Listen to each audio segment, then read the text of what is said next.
ladies and gentlemen. My name is NOGUCHI. I'm a professor of research faculty of Hokkaido University, Japan. I'm the serving as the chair of this working group 5. I truly appreciate for your interest in this working group. Actually, we had over 200 people register for this event, but unfortunately, we had a seating for only 200. We regrettably had to turn 50 people away, which we did so through random selection. Therefore, your seating here is very precious. Anyway, in this working group, we will hold discussion on the theme of satisfying both food production and environment conservation. As you know, on global population in the projected to reach 8.6 billion people in the year 2050, it is 1.3 times our present population. The food demand is expected to increase to 1.7 times the current level due to the increase of demand in middle income countries. This leads to the grave concern regarding global food shortages. Moreover, the environment surrounding agriculture is becoming more critical year by year. As we are all too aware, abnormal weather caused by the global warming, soil degradation from excess use of chemical fertilizer, and depletion of water resources from the spread irrigated agriculture are becoming prominent. In addition, severe food shortages are projected, or massive food losses take place in the production, distribution, and processes stages in developed nations. Eliminating the mismatch between the food supply and food demand, as well as promoting the use of food resources, are issues we cannot afford to ignore. To overcome these difficult issues in terms of both expanding food supply and preserving the global environment, it's essential that we drew a clear vision for the ideal future of the agriculture, forest, and fishery industries at the global level, and to set challenging goals we can together achieve. One Moonshot R&D program, which our target year of 2050, is truly an ambitious effort to achieve such goals. Through this program, we plan to offer a challenging proposal to address these critical issues. We have a great opportunity to hear presentation today from Dr. James Kufuna, the Chief Executive Officer of Toyota Research Institute, Advanced Development. And then Mr. Thomas Lowe of SRI International. And then Mrs. Mohalbarido Baghada Deha of the OECD. Professor Naoshi Kondo of Kyoto University, and Professor Kiwamui Miyamizawa of Tohoku University, who all will speak from their respective field of their expertise. In addition to these presentation proposals, I would like to have a lively discussion with everyone here today. I look forward to the hearing your proposals, opinions in this working group. Thank you.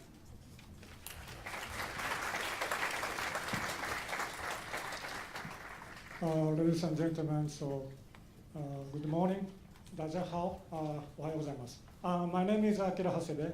I'm a Deputy Director of Food and Fertilizer Technology Center for the Asian Pacific region.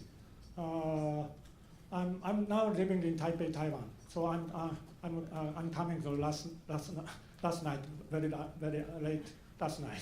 So I missed the yesterday's very important plenary sessions.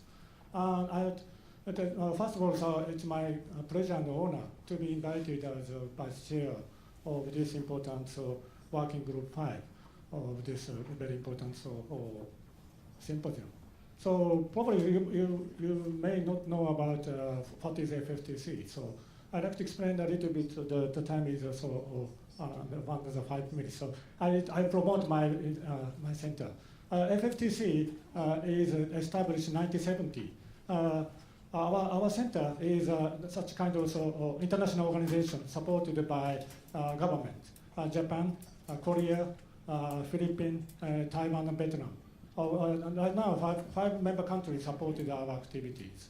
What is FFTC? FFTC is our mission is not changed since 1970. our mission is very simple but very difficult, to achieve higher incomes of small-scale farmers in this region. This is our goal. To do this, every year we hold various kinds, not only fertilizers, but we are conducting many different types of technology, including ICTs, smart agriculture, climate change, and rural many various technologies like that. So this year, we held 8 workshops in Japan. We collaborated with NEDO, and in Korea we collaborated with the RDA, like that. So we held 8 workshops in this year. This is our activities, and yes, so this activity is focusing on farmers. But I think this Moonshot technology will be very useful for our activities. So that's why I attended this workshop. So I've chaired this afternoon session, especially bioresources and food loss issues. I'm looking forward to we have a very fruitful, active, ambitious discussion. Thank you so much. Let's resume the session. I am so pleased to invite Professor Noguchi again to give a talk on Innovation for Future Agriculture. Professor Noguchi, the floor is yours, please. Thank you, kind introduction. My name is Noboru. I'd like to talk about innovation for future agriculture, satisfying both food production and environment conservation. My talk including 2 topics. One is food and environment in 2050 and the most urgent issue to address. The second is I would talk necessary direction for Moonshot research work. We have issues that Moonshot must resolve. As you know that Moonshot research and development system set ambitious goals for difficult social issues that can potentially have a serious impact. From our standpoint, simultaneous pursuit of suitable food supply and global environment conservation is a vital challenge for sustainable society. By resolving these social issues through this Moonshot project, we can contribute to the achievement of all 17 SDGs. Now we are looking at global food demand in 2050s. In 2050s, world population will reach to 8.6 billion people. It is 30% higher than the current situation. And then global food demands, economic growth in middle-income countries, higher demand for meal. The requirement amounts of the food is 70% higher than the 2010. This is a serious issue. And how about the production, grain productions? As I told that, global population continues to growing steadily. And then harvest area is almost constant. And the harvest per area per person is going down because of population rise. Unit yield is going up because of spread of irrigation farming and large farm fertilizer input. But, important thing is annual average growth in unit yield is slowing down recently. In the 1960s, growth is 2.78, but now just only 1.54. We mean saturated. So then, climate change, also that we are facing challenges. Global average surface air temperature, it is expected to rise by 0.2 to 4.8 degrees Celsius by 2100.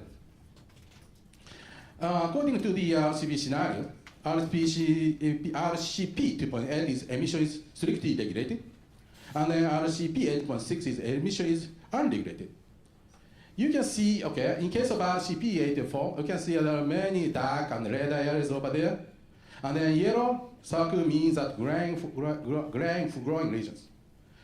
In case of the RCP 85, estimated rise in global average surface air temperature, it will be up to 2.6 to 4.8 degrees raise.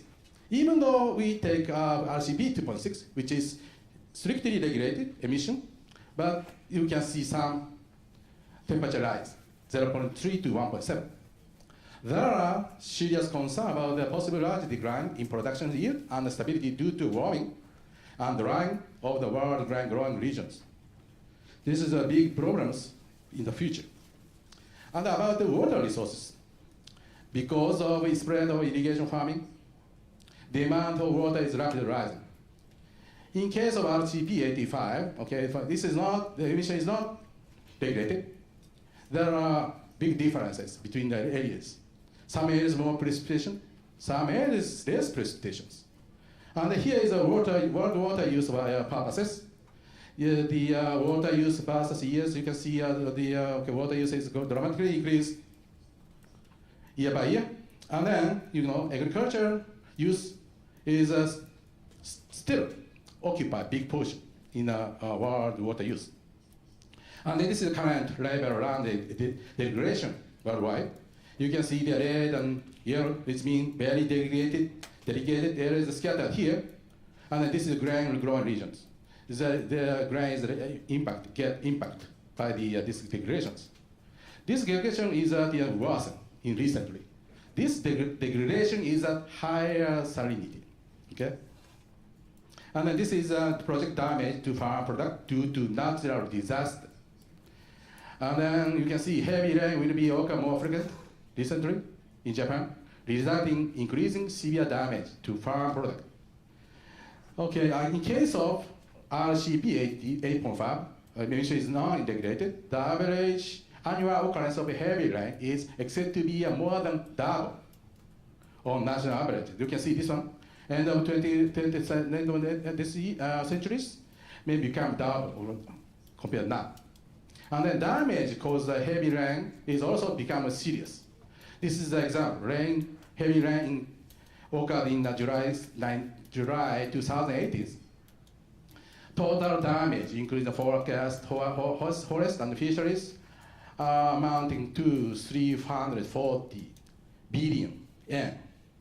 This is huge damages. And then this is greenhouse gases emissions from agriculture, forest, and fisheries in Japan. For long-term strategy under the Paris Agreement, a bold commitment to reducing greenhouse gases emission by 80% by 2050. It's a requirement. This is, greenhouse emissions change in the over years. If we assume we continue current global warming countermeasures, unfortunately, in the 2050, we cannot achieve goals, which is 80% greenhouse gases reduction. But this is case two. Case two is that achieve goals, which is 80% cut of the emissions. But you can see big jump here. That means to achieve that goals, definitely we need innovative technology are badly and urgently needed. This is an important thing. Okay. And then this is the current status on the food consumption in terms of food loss and waste. More than 1/3 of edible food part get lost or wasted, mostly in developed countries. Now, total food losses wasted globally reached to the 1.6 billion tons in fiscal year 2011. And then this is a waste versus year. Okay, the waste is growing up very rapidly. And then this is part of the food losses and waste in the different regions. Japan is categorized here in industrial areas. You can see this portion. This is red and dark areas. This portion is occurs waste in the stage of consumption. Okay, this is maybe more than 30%. This is a big portion. Is occurs from the house. And another thing is that many people know that Japan has a low level of self-sufficiency. It's at 37% in calorie basis. In addition, in total farmland, Japan rely on overseas farmland. It's about 2.4 times Japan total farmland. That means a rise of global food demand could significantly impact Japanese dining tables. Maybe we need to change the dining habit as well in the future. And then this is state of food losses in Japan. You can see total food loss when waste is mounted to 6.43 million tons in Japan. And then this is a 45% is a food loss occurred in a stage of at the home. This is, we cannot afford to ignore this waste. 45% of the loss is occurred in the household. Then this is an anticipated social issue in 2050s. Conventional production method based on large input of chemical fertilizer and water are limited, but definitely there are rise in food demand due to population growth and the economical wasted food consumption increase. That means we need more food for the future. We need for the need for greater food productions. But if we continue our current farming style, definitely rapid rise in demand for fertilizers, water, and other resources. That causes deteriorating production environment, such as soil and groundwater, and also rising greenhouse gas emissions. This falls into the negative spiral. Then it worsens desertification and global warming. What means, if we continue this kind of conventional farming style, definitely we can say it's very difficult to ensure sustainable food supply on the global scale in the future. This is a current issue we are facing. And then this is also the background for Moonshot research work. I move on to the next direction for Moonshot research work. Now, with global population growth and deteriorating food production environment, ensuring a sustainable food supply is a common challenge for all mankind. And then Moonshot research uses cutting-edge technologies such as AI, robotics, and biotechnologies to maximize the biological function of nature. We'll create innovative solutions that both expand global food supply and then conserve the global environment and promote challenging R&D initiatives. To achieve this goal, we are setting 3 goals, okay? Follows. And I will talk details later on. Okay, first goal is the establishment of fully automated system for robust agriculture, forestry, and fisheries in response to southern weather changes. This corresponds to the mission goal examples proposed from the Visionary Council. Okay, realization of fully automated system for agriculture, forestry, and fisheries by 2040. We set the 3 objectives meeting to the this goal. I'll talk each later on. This is overview of the first goal. Establishment of fully automated system for robust agriculture, forestry, and fisheries in response to the southern weather changes. We improved remarkably our prediction of crop growth by innovating sensing technology and AI. And secondly, intelligent farms are created where a group of robots operate through the distributed autonomous and collaborative systems. And then we establish immediate response system to sudden weather changes through uninterrupted operation. Here is the current situation on issues about the current agriculture. Stable food production cannot be ensured under the frequent board of extremely with even with many years farming experiences. We are now looking at huge vision of agriculture. Like this, I'll talk the details. This is the first objectives. Development innovative sensing technology for super precise farming. We develop detection systems which sense odor, ultrasound, and visible light. Okay, and then to detect subtle signs. Definitely, human cannot achieve this kind of sensing technology, because human cannot perceive ultrasound and invisible light. The same thing, and then these systems can detect pest infestation very early stages And also that we aim to develop individual management of the crop and then optimal time harvesting using new technologies. That means we are upgrading individual crop sizing.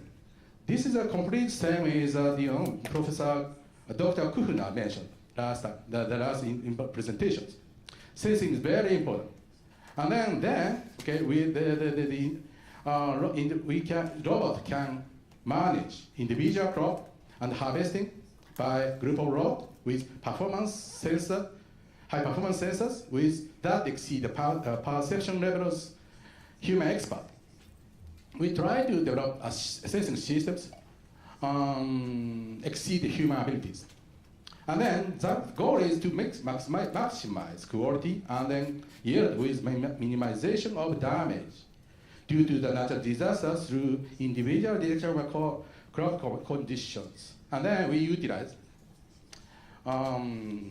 technologies developed in a different field, such as impact. Second objective is the development of AI analysis systems. We develop AI systems can achieve assessment level of Takumi. Takumi is a human expert with many years experiences, such as creating cropping plan based on the 3 months with forecasting data and planning early harvesting based on the 1 week typhoon forecasting. Even though skilled farmers, human expert cannot achieve this kind of functions. Okay, that making a crop plan using 3 months with a forecast, and then also the plan using 1 week typhoon forecast. It's completely beyond the human abilities. But we try to develop AI systems can achieve make crop planning and also emergent response. Then we aim to secure profitability in case of severe crop damages and large typhoons. This is the idea. Therefore, AI is also very important. This is also the same thing with that Dr. Kuhna mentioned. And the third objective is current creation of intelligent farming with uninterrupted operation. Uninterrupted operation means that it's 24 hours a day and then 65 days are available for farming by the robot. And then we develop a robot group operated by distributed, autonomous, and collaborative system through the deep learning that enable optimizes cultivation management with immediate response to certain weather changes and then exceed the Takumi skill. So our robot is implemented automatic attachment and then removable robot components according to the type of crop operations, and then cooperative operation through the multi-directional communication of the many automated agriculture machinery is available, and then automatic maintenance pit on the farm is also feasible, implemented. That means completely unmanned farming areas, the models. This improves the operability, profitability, and self-repair agriculture equipment with multi-function on the AI. And this kind of Japanese intelligent farms we develop is a contribute not only Japan agriculture, but also global agriculture productivities. Global agriculture productivity, yes. And then this is I move on second goals, which is overcome constraints to water, fertilizer, and other resources by fully utilizing biological function of nature.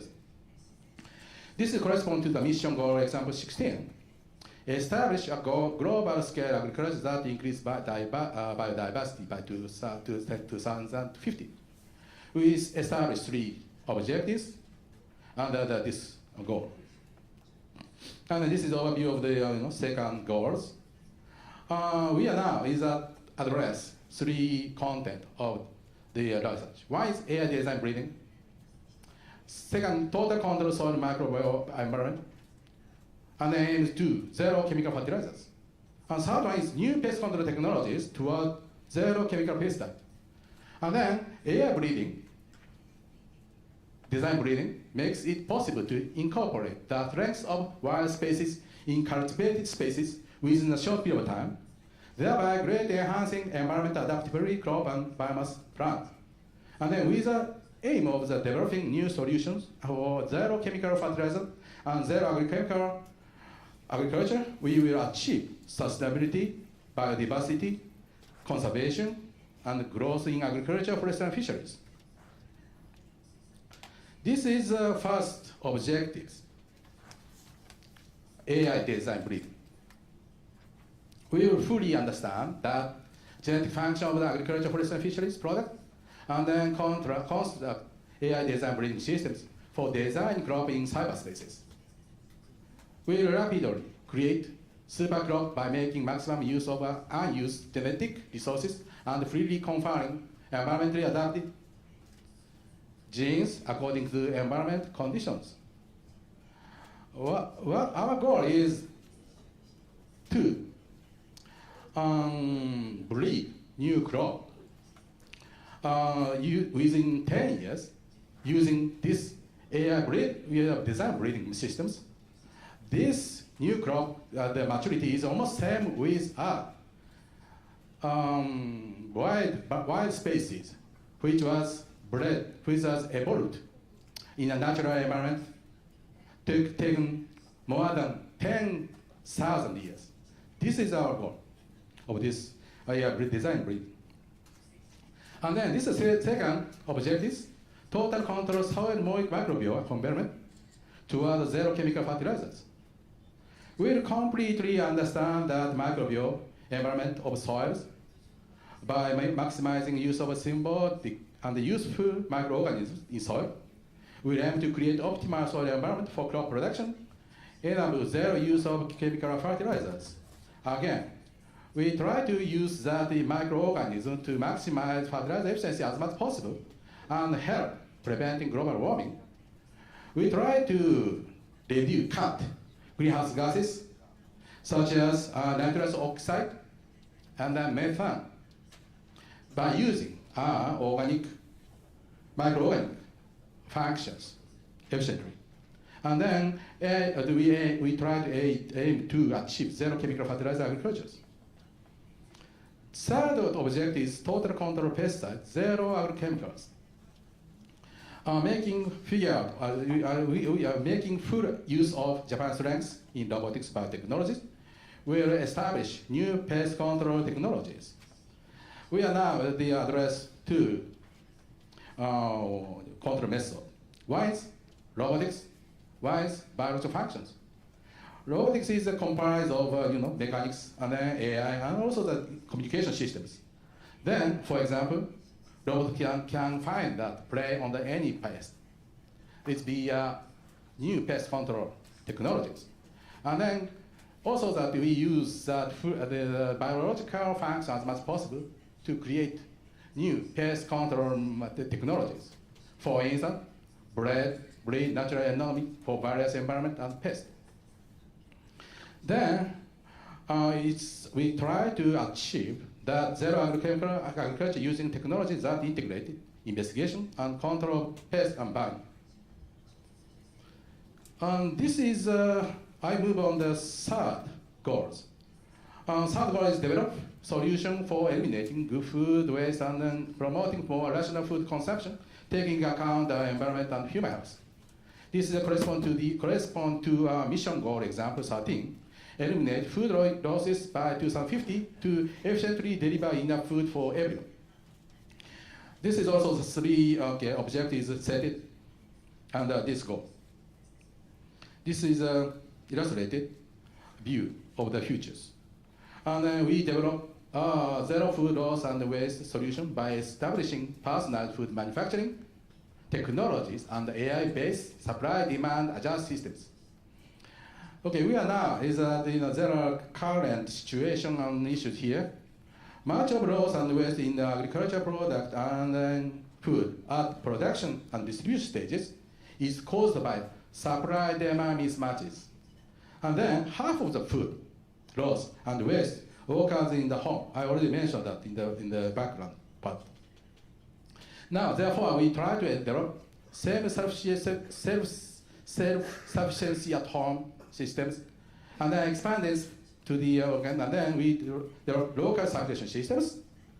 And then those systems is implemented to all over the world.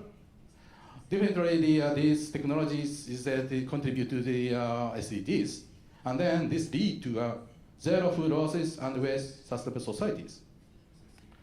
This is the first objectives of the, the first objective, food personalized according to health and taste preferences. We call reuse. We will establish technology to enable service household food to be freely reprocessed according to the personal health and taste preferences. You can see we developed 3D AI sewing machines, and then service food is processed by the grinding and then also separated. Okay, and then using these materials, AI 3D chef application can provide on-demand individual meal for personal health and requirement. For instance, this machine can deliver a plant protein baked steak and then baked eel made from the protein plant. It means it's enable. This is enable. This processed service food freely according to the personal health and taste preferences. This is second objective: establish AI supply chain driven by logistics, quality, and personal information. We call reduce. Through a real-time integration and optimization of cyberspaces and the physical spaces, we completely eliminate supply demand mismatches and eliminate food losses waste in all production and then distribution stages. Here you can see cyberspace here and then physical spaces. Now we are with all data, okay, they are uploaded to the real time to the cyberspaces in terms of logistics and then qualities of personal informations, and then make models and then analyze data and models and then integrate it and then simulate and then optimize the commercial flow based on the transporting method, transporting conditions, and integrate. And then feedback to the physical space in the optimal solutions. And then definitely this is eliminate supply demand mismatches and also eliminate food losses. This is the idea. And then this is use cyberspace data to achieve zero food losses and waste, increase value, and improve product quality of life. This is third objective: new zero food waste solutions, recycle. Utilizing outstanding protein synthesis capability of insect, will create new industries for converting food into the biofuel, agricultural resources. That is the idea. Land digit here is collected from the various places. And then this land residues convert into a biofuel, protein materials, and feed through the advanced insect factories. Advanced insect factory means that fully utilize untapped function of the insect. And then these biofuels, protein materials, create new industries. And then feeds go to the offshore farms. It is very useful to promote aquaculture industries, and then definitely this contributes to the achieve zero residue. So let me summarize my talk here. We are facing a lot of problems in production agriculture: growing world population, rising food demand, food loss, global warming, decreasing biodiversity, more frequent natural disasters. I already mentioned in my presentation. To resolve these challenges, we set up 3 goals. First goal: strong agriculture, forestry, and fishery systems. Secondly, utilize biodiversity and then conserve the environment. Third is prevent food losses. We need to put all of objectives to be achieved. This is very essential, okay, for our Moonshot. Even though one of the 3 is lacking, we can say that it's impossible to achieve that. Create food production systems that can both increase human food supply and conserve the global environment. We need to work together in concert. This is I want to say in my presentation. Thank you.